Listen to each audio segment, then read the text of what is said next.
Hello, my friend. It is day 3 of the World Watercolor Month 5-day challenge, and today we are practicing a kind of mixed media approach using an ink pen.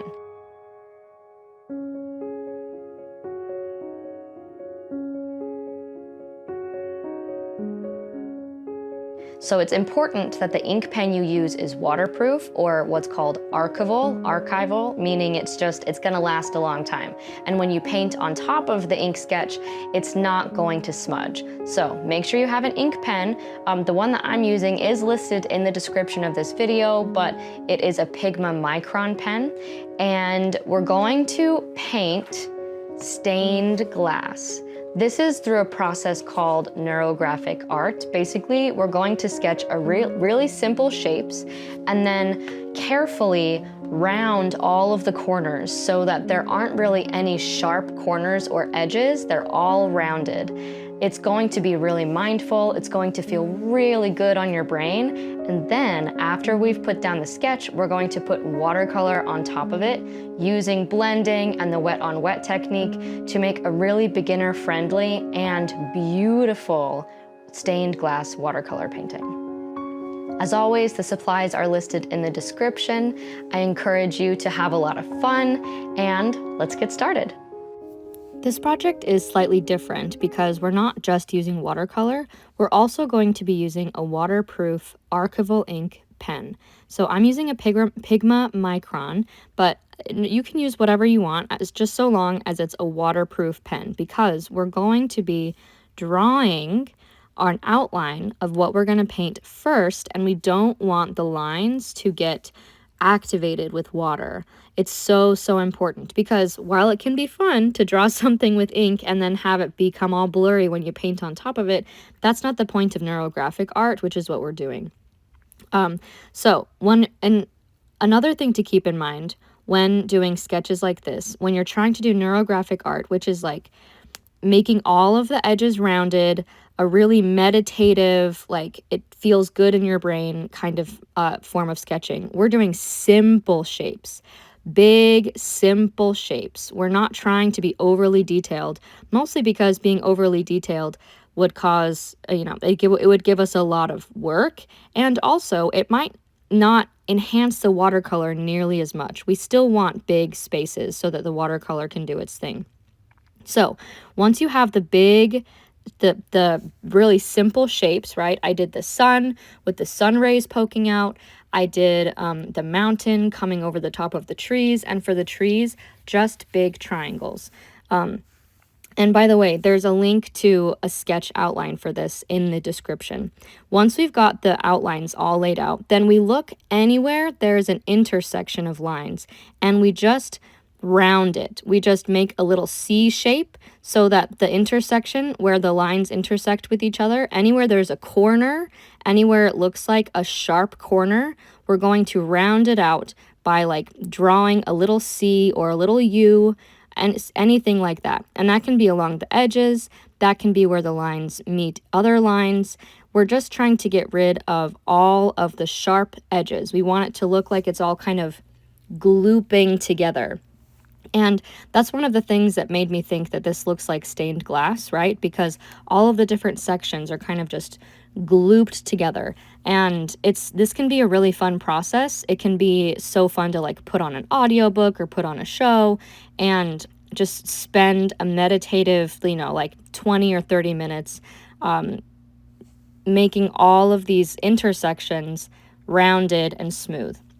Now, I thought it would be fun for inside the trees. This is totally optional, but I thought it'd be fun for inside the trees to do like a line up the center and then just like slightly curved branches coming out of the trees. Again, this is not a realistic painting, right? This is a very like illustrative, artsy kind of drawing, and that's totally fine. This is also a valuable and important style of art. You do not have to paint photorealistic art in order for it to be meaningful, in order for it to be valid, in order for it to be, worthy of celebration. This kind of art, even if it's simple looking, can have a big effect on your body, which is one of the main reasons why we do creativity, but it's also can have even other people who were just looking at this kind of art, right? It can be really powerful to look at and watch. So this is waterproof ink, but just in case, sometimes waterproof ink still doesn't dry. So I did a dryer on top of the ink just to make sure it's totally dry. And then I'm going to start painting. So I'm going to do the sun, Hansa Yellow Light. And one of the reasons why I made sure all of the sections, right, I had big, simple shapes for the illustration. I want big sections of paper so that I can enhance watercolor and the wet on wet technique and the blends. I want the sketch to enhance the watercolor, not the other way around. And so I'm starting with like watery yellows. I did Hansa Yellow Light for the sun, and then New Gamboge, watery New Gamboge, which is that orangey yellow, right? That warm orangey yellow. And I'm using a size 6 brush so that I can be slightly more detailed and I can stay in the sections. And then I'm just dipping back in my water to spread the paint even more because I want it really watery. And then I'm going to take some Opera Pink and tap it directly into the wet wash. This is one of my favorite things to do, is to kind of mix on the page and to create watercolory textures with different colors. So I'm starting, because I want the yellow to be closest to the sun, I'm tapping in the Opera Pink on the outer edges. At first, I started doing it by mixing the Opera Pink with the New Gamboge first on my palette and then tapped it in. Eventually, I just started doing straight Opera Pink into the wash instead because I thought that was a little more vibrant, a little more colorful. I'm just doing choppy back and forth strokes. And if I feel like the pink got a little too much, then I added a little more yellow so that the yellow is closest to the sun, the pink is on the outer edges. So it kind of looks like, you know, it's on fire or something. This was a super fun method of doing it. Then I decided for the other sun rays, I would start with Hansa Yellow Light and still do the Opera Pink thing. So I'm carefully painting around the trees, but as you'll notice as we go throughout this project, I don't care if any of the sections bleed into each other. In fact, I like that. I want the sections to bleed into each other. The sun ray that's like on the bottom of the sun is kind of slowly bleeding into that yellow section I just painted, and that's perfect. I really like that unexpected and spontaneous color blends and bleeds that you get with watercolor when you have two wet sections next to each other. That's another really fun way to come at this neurographic art like this kind of like stained glass effect, is knowing that it's going to be imperfect. The sections are not supposed to be entirely their own. The colors can bleed together, and that just makes it look even cooler. So we alternated with Hansa Yellow Light and New Gamboge for that base color for the sun rays, and then tapped in, while they were still wet, some Opera Rose so that we get like this kind of sky on fire kind of effect. Next, I'm going to paint, I can't remember if I painted the trees. I think I did, yeah. So the trees, I painted various shades of green by either mixing French Ultramarine with Hansa Yellow Light or French Ultramarine with New Gamboge. I wanted all the trees to be like slightly different colors. I didn't want them to all be the same color. But the most important thing is at least one tree was kind of dark, but I still wanted most of them to be really watery because I want the lines to shine through. You could, optionally, instead of painting the trees one color, you could paint the individual sections. That was feeling like it might be a little tedious for me, and so I decided not to do that. But I did know that I want some of the trees to look more yellow, some of the trees to look more like greenish blue, and so the same thing. You can start with like a green watery wash and then tap more yellow into it, or tap more blue into it so that you're mixing directly on the page and then letting watercolor do its watercolory thing to create a really cool blend of colors. It's one of the most satisfying ways to paint with watercolor, and neurographic art using these big ink sketches can be a really user-friendly way to do that because you have these very clear sections. So the last part I'm going to paint is the mountain behind the trees. And for the mountain behind the trees, I kind of wanted like a violet color, so I used Payne's Gray with Opera Rose. And then I want it to be really watery. And notice that the watery paint mixing like barely touching the other sections, the sections are going to bleed into the mountain. And I like that. I don't want to get rid of that yellow bleed that's like pushing into this mountain, because I think that's really cool. And so I'm going to leave that alone.